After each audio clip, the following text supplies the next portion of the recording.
It's Monday, November 16th, and we're about 4 hours into trading. Hello, traders. We've got a nice start to the week. The market gapped higher this morning, just like it did a week ago Monday, but not to that degree. If you recall, a week ago Monday, we had a 150 point opening gap higher on the S&P 500 on news that Pfizer had a very, very successful vaccine. Well, today Moderna came out with their results. Their vaccine is 94.5% effective. Really good news. AstraZeneca is mass producing a vaccine that they feel is going to have very, very positive results. Last week we had Eli Lilly with new treatment that greatly reduces the need for hospitalization. So there's lots of good news coming out on the vaccine front. Unfortunately, coronavirus cases across the nation are skyrocketing, and states are talking about complete shutdowns again. So that is going to weigh on economic activity going into the busiest holiday of the year. So we've got some headwinds for the market right now. We're going to go into the daily chart and I'll show you what I mean. So last week we had this big gap higher. We spent the entire day selling off, profit taking. Why? Because right now the S&P 500 has a PE of 40. That's super, super rich. So Tuesday, we filled in that gap completely by testing the close from Friday. So gap completely filled. Then we spent Wednesday, Thursday, Friday inching our way higher, and today we're back to the midpoint of this long red candle. I view that as very significant. I'd like to see the market close above SPY 360, and that would get us above that point also. So hopefully that will hold true today. Now, I am seeing a little bit of weakness in the market. I do believe that we're going to continue to drift lower here. We've got a nice steady trend lower, and we are considerably off of the high today. So we're going to see the low of the day checked a couple of times. They will try to trigger sell stops in here, and we're probably going to try and fill that gap in, even if it's briefly, and then it won't be until very late in the day that we see any kind of bounce.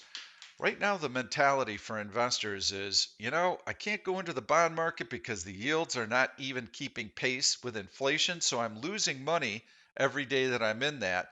I'd rather just take my chances and be in the stock market. I realize that this is a soft patch that we're going through with the coronavirus, but all the vaccines are coming out. In Q1, we should see a robust economic recovery, and we should see the bottom line grow dramatically. By the way, the economy is not falling off a cliff right now. Initial claims last week were down. That was good news.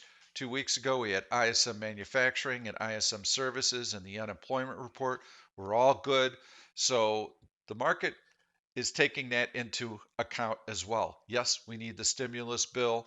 We've got the debt ceiling coming up in December. Chances are politicians are going to negotiate both of them together. I hate when they have big packages that they try and push through because it's usually filled with all sorts of fluff and pork. But that's probably going to happen and it'll come down to the wire. So that's a headwind that the market's going to have to deal with as well. I am neutral to slightly bullish. And my slight bullishness comes from the fact that we have some seasonal strength. So the only strategy for me right now that I really like is selling bullish put spreads.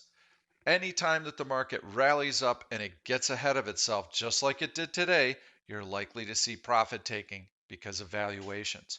So we'll see if this 360 level can hold. I certainly hope it does because that would mean that we just grind, grind, grind higher for the next couple of weeks. So I'm going to be taking a look at bullish trades and I'm going to be trying to find a swing trade. You can see that there's a rotation today out of the stay at home stocks, which predominantly are your tech stocks, and that rotation is out of those stocks and into the laggards being hotel, restaurant, airline, casino.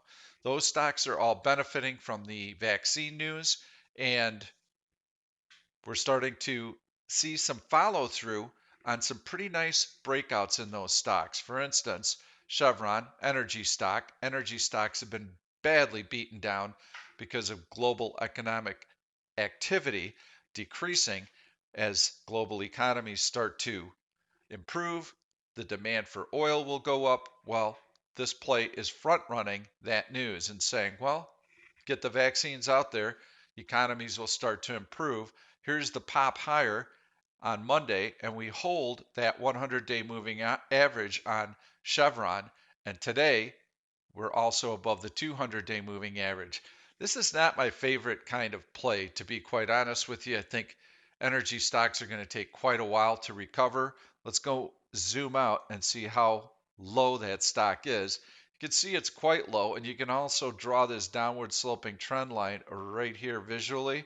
And you can see that it comes into play right around that 100-day moving average. So we are above it. We're above the 200-day. Those are all nice signs, but I would want to wait a little bit on these energy stocks. So let's also take a look at a search, and I'll show you how this works. Market down, down, down. There's your next leg down. Here, watch. We're going to test this low right here. They're going to try and shake out the buyers here on the low of the day because that's where the buy stops will be. And we could see a little bit of a pause here and then a red candle down to really flush them out. Now, if we get a couple of really long red candles and a bullish hammer, meaning that a really deep trough where that candle finishes on its high, and we get a nice bullish cross by my 1OP indicator, that would be a low that I would consider buying. But I want to make sure that this support is intact because we've come off the high quite a bit. So just a little technical analysis on trading the S&P 500. If you get a nice rally like this, the problem with this rally, I pointed this out in the chat room earlier, tiny, tiny little candles. Those are no good. That shows me that there's resistance the whole way up, and then boop, you get another little pop up, and then tough, tough, tough.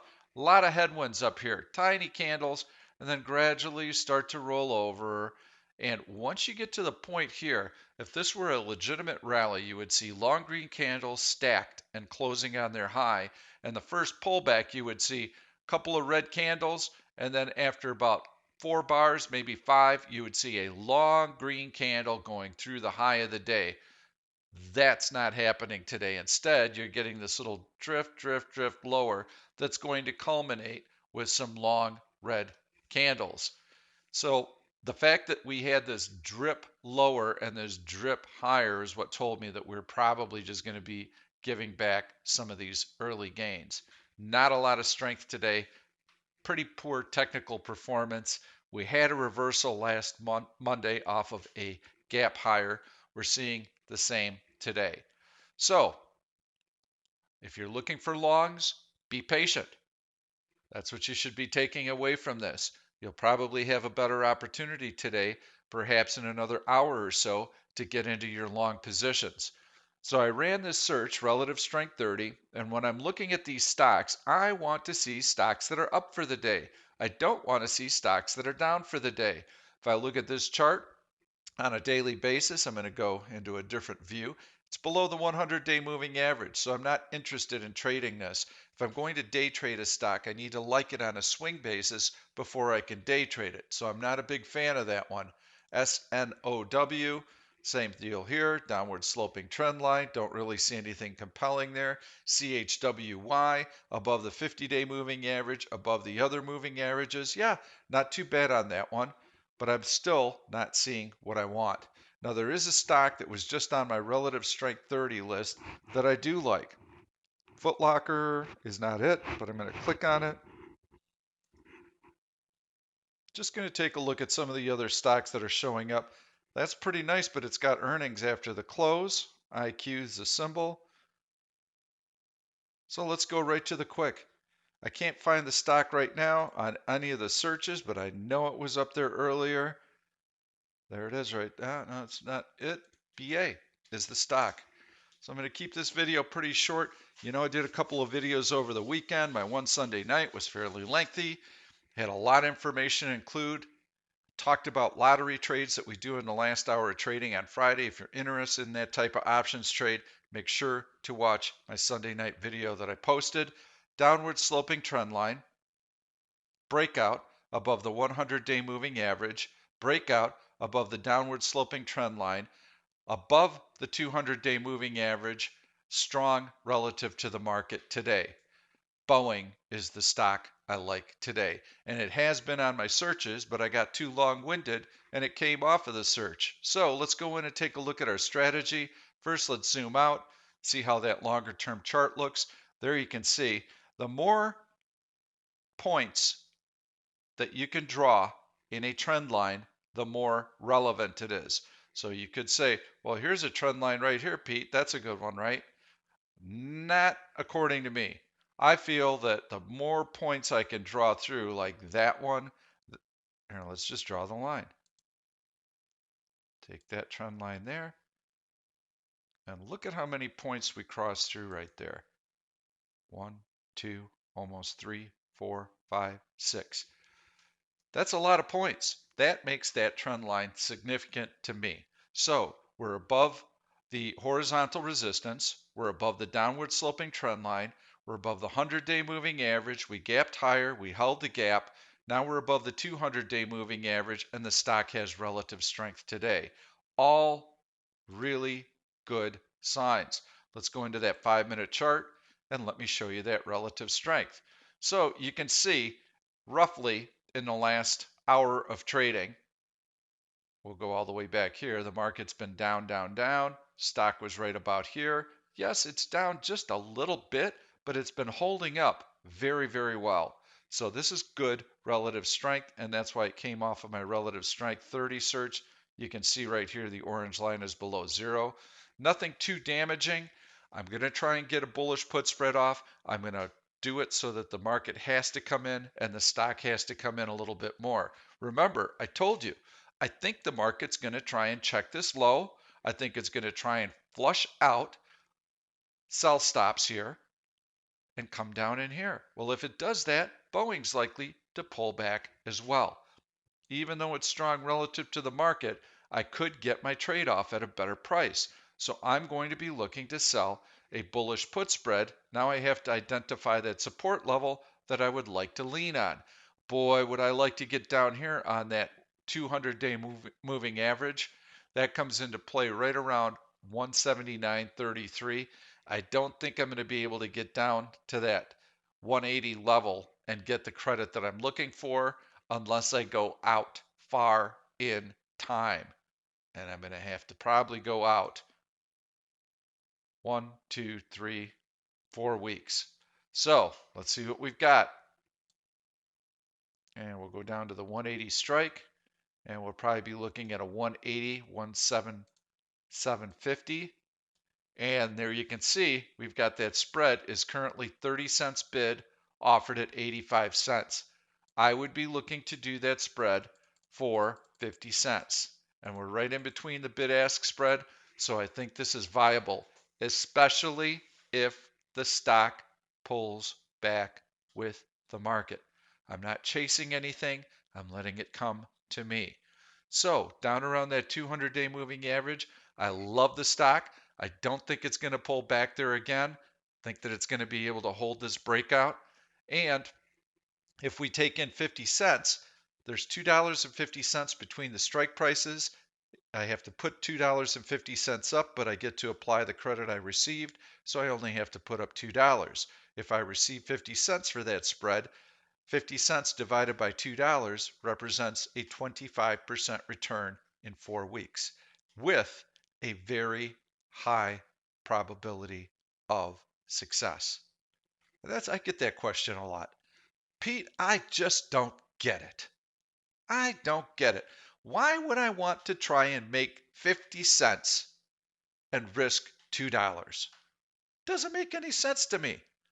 Of course it doesn't, because you're assuming a 50-50 probability of success. But what if I told you your probability of success was 95%? If you run the numbers, then this trade makes really, really good sense, because 95% of the time you're going to lose 50 cents, and the 5% of the time that you lose money, you're not going to lose $2.50. You're going to buy that spread back in when it breaks technical support. And there are support lines like this close right here around the 188 level. That would be your first line of support and your first warning sign. So you buy these spreads back in. If you can get 2 weeks worth of time decay out of this position, it becomes much easier to manage. And if the stock does pull back and breaches that technical support level, oftentimes you can buy it back for a scratch, maybe even a profit. So I like this trade. This is selling the December 11th 180 put, buying the 177.50 put, and doing that for a 50-cent credit. And just for the heck of it, let's try and go 1 week further in just to see if the premium's there. And you should be doing this yourself, by the way. So we're going to do the same spread. We're going to go down to 180 strike price, and we're going to go down to the 175 or 177.50. Excuse me, I've got to reset, and we'll see what credit we've got there. You got a 26-cent bid offered at 68 cents. You put a 50-cent offer out there. If the market and the stock are pulling back, who knows? Maybe you can cut an extra week off of this trade by going into the December 4. I certainly would like that spread better. Let the market show you that it's found support. Watch for it to fill this gap in and come back in. If it pulls down in here and you see Boeing not budging at all, then you probably have to go with a December 11th trade. If you see Boeing pulling back when the market's coming in to fill this in, then you might have a chance at getting that December 4th spread done. That's how we trade. Relative strength is super, super important in every trade that we do. Heavy volume, breakouts through major technical resistance levels. Those are things that we look for along with relative strength, but always market first, market first, market first. I'm neutral to very slightly bullish right now on the market. That's why we're focused on the long side. If you like this content, please give it a thumbs up and make sure to subscribe to the YouTube channel and turn on your notifications so that when I release these videos, you know about them. Every single one of them is going to have a great trade idea, just like this one did. Thanks so much. Good luck with your trading. We will see you tomorrow. Thank you for watching this YouTube video. I'm Pete Stolzers, and I'm going to keep the trade ideas coming along with lots of education. So make sure to subscribe to the channel and please turn on your notifications so that you never miss another trade. If you like the content, please give it a thumbs up. I've loaded 2 other videos that I think you're really going to enjoy. Stay tuned. We'll see you soon.